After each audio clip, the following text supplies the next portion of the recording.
Sumugong kahapon sa social media na umano'y naaresto na ang nagtatagong si Senador Bato de la Rosa. Kaya ang tanong ng karamihan, totoo nga ba ito? Alamin ang kasagutan sa sentro ng balita ni Sheila Natividad. Nadapa. Hindi ako senator ng Republic. Kung hindi ko papasok, ginahanap niyo ako. Di ba? Ngayon papasok ako, tatanungin niyo ako bakit ako pumapasok. Nagdabog. Kung pwede lang.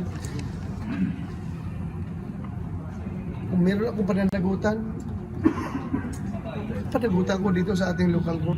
Huwag doon sa Banyaga. Nakiusap at bigla na lang naglaho. Magtatatlong buwan na buhat noong huling magpakita si Senador Ronald Bato de la Rosa sa Senado.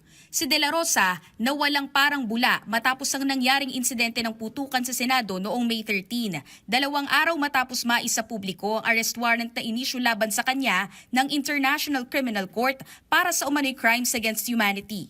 Kaugnay ito ng war on drugs ng nakaraang administrasyon. Pero nitong Martes, umugong ang mga usap-usapang naaresto na umano si Senador Bato ng mga otoridad. Si Attorney Jamie Bondoc, tumatayong legal counsel at defense lawyer ng senador, nagbahagi ng tila cryptic post sa Facebook na nagsasabing may parating umanong masamang balita. Dapat anyang manalangin na naway hindi ito totoo para sa ikabubuti ng bansa. Tila sinagot din ito ng Akbayan Party List ng kabaliktaran at sinabing mayroong magandang balita at ipagdasalaan nila na ito ay totoo para sa ikabubuti ng bansa. May cryptic post din ng kapwa kaalyadong si Harry Roque at sinabing may nanghudas umano kay Senador Bato. Ang mga impormasyon kung naaresto nga ba o hindi ang senador, kinumpirma mismo ng mga miyembro ng media sa mga otoridad. Sabi ni DILG Secretary John Vic Remulla, walang naging pag-aresto kay Senador Bato. Ang DILG may kooperasyon din sa mga law enforcement unit.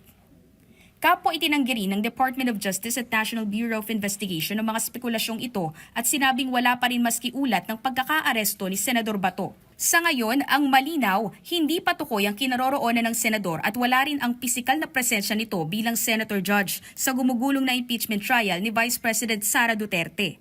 Sinisikap naman ng mga otoridad na matugis na sa lalong madaling panahon ang kinaroroonan ni Bato.